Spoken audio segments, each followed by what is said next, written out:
Before I close today, I want to go back to Bernie Sanders because I want this entire trash to play out. I'm going to let Sanders make his point. It is disheartening that Sanders would be one of these people that also take the position that ending the war is somehow a negative thing, that talking to people who you consider to be enemies is somehow a negative thing. And keep in mind, all of this is within the context of NATO losing that war. So it's not like you have any capability of changing the reality on the ground. You don't. So if you don't, then how do you end it short of collapsing on the battlefield or having talks? They don't want to have talks. They're morally superior.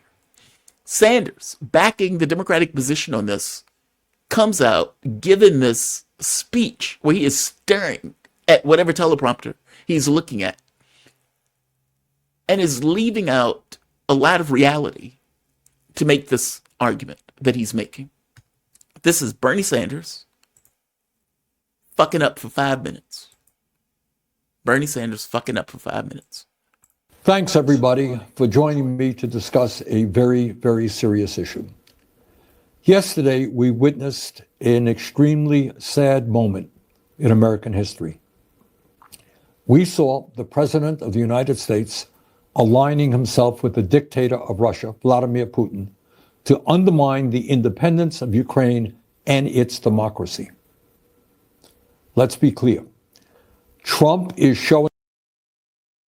Just to intrude for a bit, I'm sorry, I can't let that go by. This idea that Ukraine is a democracy is nonsense. Zelensky has gotten rid of opposition parties, has gotten rid of opposition media, and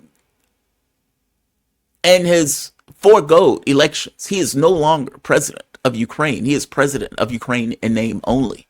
The Rada is really the controlling body, or should be the controlling body. Zelensky, however, been able to stay in power and declare martial law. And in saying martial law, has gone so far as to say, well, the Russians want us to have elections, so we can't have elections. It's like, wait a minute. The U.S. had elections during the Civil War. And the reason he doesn't want elections is because he knows he would lose those elections. Let's be very clear. That is something other than a democracy. That's not a democracy. As for Putin, Putin has like a 75, 80% approval rating by Western media sources. So it is difficult to make this argument that one guy is a dictator with a 75, 80% approval rating and the other guy with a 4% approval rating. And yeah, I'm being hyperbolic. I know it's like 30%. It's higher than 4%. But who would lose to a damp rag? And you're saying one is a dictatorship and the other one is a democracy. Nonsense. I'm just pointing out, this is nonsense. This is the trope that the Democratic Party has run with for the last, 4 years. But it's nonsense. But Sanders is going to run with it because Donald Trump is the enemy, the threat. And so he's going after what he considers to be the threat, working with Democrats to do so. I'm just pointing out that lefties that have taken this tact, that believe that you're somehow a lefty because you want the war to continue, is warped. Why do you want hundreds of thousands of people to lose their lives? That's what you need to come to some conclusion on. This idea that, well, we talk with Vladimir Putin, dictators win. You're out of your mind. The U.S. works with dictators all the time. Saudi Arabia is a dictatorship. Egypt is a dictatorship. We have zero issue with those dictatorships. So spare me this idea that we are somehow defending a democracy. Sanders is out of his mind. Showing us that he sees one of the world's most brutal dictators as his friend and our longtime democratic allies in Europe as his enemies. Those stupid idiots are our enemies. And I'll go further. They're the enemies of the European populations. Trump is not cozying up to anybody. Trump is dealing with real economic realities and reality as it presents itself on the battlefield. I have no idea what Sanders is using to make this case. It was in 2008, William Burns. William Burns was the CIA director under Joe Biden. In 2008, Burns put out a memo called Net Mean Net. And in that memo, he pointed out that the tensions that are being created by offering Ukraine NATO membership and pushing so hard for Ukraine to be in NATO would most likely present and provoke a civil war that Russia would not want to get involved in, but that it would. When Trump is arguing Ukraine in NATO was always a red line. Trump is right. That's not him being wrong. That is him being right. You have heard me on many occasions say Donald Trump is lying through his teeth. This is not one of them. Bernie Sanders is hiding the ball. He knows that the U.S. pushed up to the borders of Russia. He knows that Ukrainian membership in the NATO was always a red line. However, in this political speech, Sanders is not saying that because Sanders' target is Trump. So all of this other stuff of reality matters less to Sanders as he crafts this argument of how Trump is such an ogre for having a conversation with Vladimir Putin or for any other political leader that Sanders himself, in this case, calls a dictator. Sanders is hiding the ball. Sanders knows he's hiding the ball. Wants a world that is safe for authoritarians and oligarchs, but extremely dangerous for democracies. It will not surprise. Mind you, the European leaders tried to overthrow the Georgian government. The Ukrainian government was overthrown in a coup backed largely by the United States and our intelligence services as we overthrew that government. Looking at you, Victoria Nuland. Karl Gogetsku just had his election canceled because he was most likely going to win over TikTok ads that ended up being put out by Romanian political leaders. What are you talking about? They tried to overthrow Slovakia. They tried to overthrow Georgia. They managed to overthrow Gogetsku. What are you talking about when you are referring to Trump cozying up with dictators and hurting democracies? I mean, for fuck's sake. You when I tell you that Trump is lying, as he so often does. Yesterday, Trump said that Ukraine started the war. That's not true. Russia invaded Ukraine. Trump never said Ukraine started the war. I hate to keep correcting Sanders, but Sanders is making a political argument and he's hiding the ball and making this political argument. What he said was that they had 4 years, which is true. They did have 4 years in order to end the conflict. They didn't want to end the conflict. They had the Istanbul agreements. They had the Minsk agreements. Both of these were agreements that were set up to end the war. You got Angela Merkel and Francis Hollande coming out openly saying, we lied. We lied to Putin. Yeah, we pretended as if we were going to go with the Minsk agreements and fulfill those agreements, but ultimately we decided not to. I want to make that very clear. An agreement that was meant to end the war was used to give Ukraine a massive military, or a time to build up a massive military on the border of Russia, or let's say in Donbass, ethnic Russian Ukrainians in that part of the war or that part of the conflict.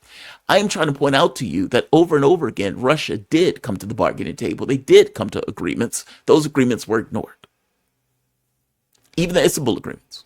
You had Boris Johnson jumping in and effectively saying, we're going to kill this. You're not going to accept any agreement from Russia. Twice. 2014, then again in 2022. Right now, Russia occupies about 20% of Ukraine. Since Putin's horrific invasion, over 1 million people have been killed or injured. Every single day, Russia continues to rain down hundreds of missiles and drones on Ukrainian cities. This part is true. This part is true. The overwhelming majority of those people who are dead have been Ukrainians. I think you might have had 100,000 Russians, 500, 600, 700,000 Ukrainians. Depends on the scale. That number could go up to 200,000 Russians, to 800,000 Ukrainians, to 300,000 Russians, 700,000 Ukrainians. Whatever you want that number to be, it's ghastly. It's a ghastly number in regard to the number of people who have been killed and the number of people who continue to be killed. That part is true. Now, my position on it is, because that's true, we should be doing everything to stop it, including if Trump wants to do so, considering we have no capability of doing anything on the ground that would change the context of the battlefield. Because we have nothing to do that could change the context of the battlefield, why do we want to persist the war? It's that part. Meaning, you can make this case about the number of people that are dying. You have me. I would say yes. I would then say, okay, well, since we can't change anything on the ground, the Russians are winning and will win if things keep going the way they're going And because we can't change anything, they will keep going that way. We should stop it. We should have never gotten involved in it. It should have been stopped in the very beginning. Sanders has a logic issue. Democrats, liberals have a logic issue that they need to reconcile. I understand that his motive is going after Trump. I guess I'm trying to point out that lefties going after Trump in this particular way are missing the fucking boat. You should want a war to end as a lefty. I don't understand the contrary point of view. I just don't. Putin's forces have massacred civilians and kidnapped thousands of Ukrainian children, bringing them back to Russian re-education camps. That's nonsense. He's so full of shit. That's nonsense. I got into an argument with a guy over this issue. And I pointed out to him, should they do with the kids? You're on the battlefield. You see kids in the battlefield. What do? Do you pick them up or do you leave them? When he said leave them, I said, you're out of your mind. Why are you leaving kids in a battlefield? The reality of it is they took those kids away from a battlefield. Period. Re-education camps is nonsense. He's making this shit up. Re-education camps. Get the fuck out of here. These atrocities led the International Criminal Court to issue an arrest warrant for Putin in 2023 as a war criminal. Further, Trump called Ukraine. How are you making this argument when the Democratic Party has lined up arm in arm with Netanyahu and has backed a literal genocide for a year? And you said, talking about Joe Biden, that he was the closest thing to FDR. You said that. The guy who you call the closest thing to FDR was literally paying for a genocide. Putin and the people who were working with the criminal courts apparently clearly had the U.S. pushing them on the issue of Ukraine. The reality of it is Russia is not part of the Rome Statute. Ukraine is not part of the Rome Statute. The U.S. is not part of the Rome Statute. That document should have never been released for Russia, considering neither of these countries are in any way involved in the U.S. in the International Criminal Court. Sanders making this argument misses the fact that Palestine is part of the Rome Statute. And regardless of what the U.S. says, we should not be okay with Netanyahu, A, coming into the country, but B, backing a war that the ICJ, the ICC, and pretty much every human rights organization in the world, and I'm going to have called the genocide, or at the very least has appearance of a genocide. We backed Netanyahu in this. We backed Israel in this. We backed them with all of these organizations saying it was a genocide. How are you making this argument about Putin? Just saying. Ukrainian President Zelensky a dictator. That's not true either. Zelensky.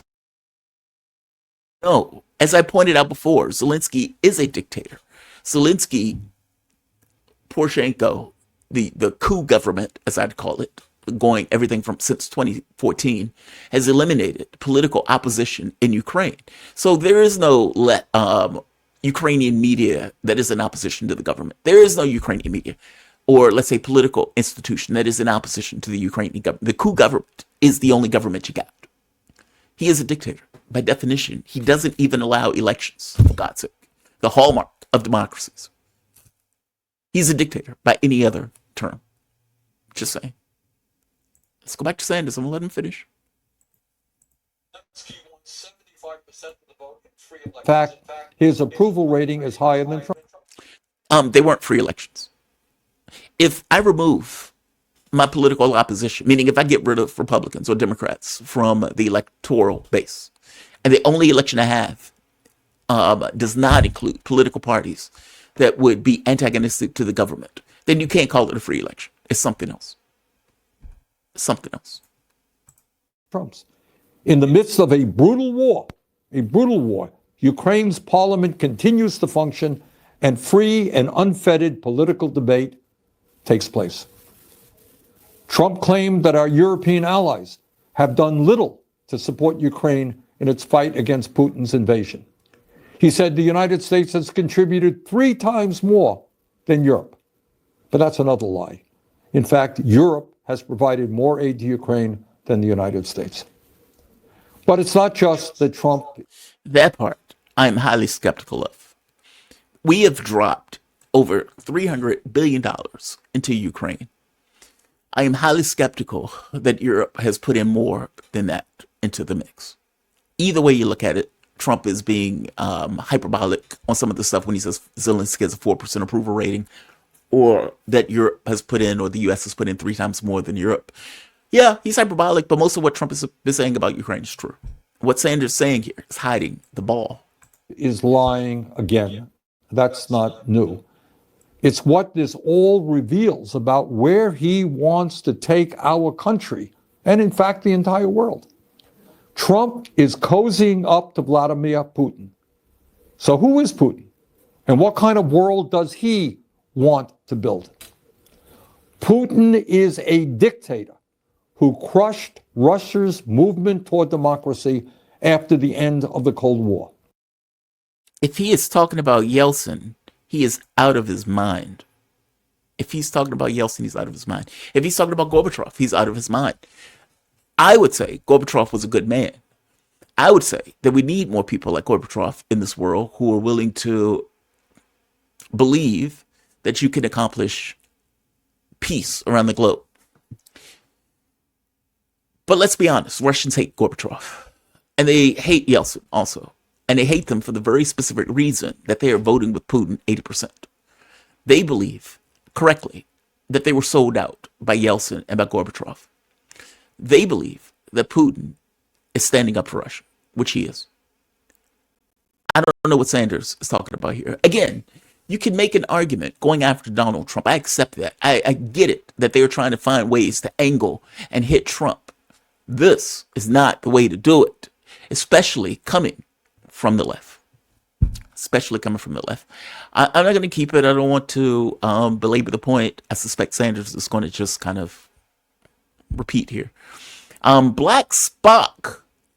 Black Spock. Back at you. Super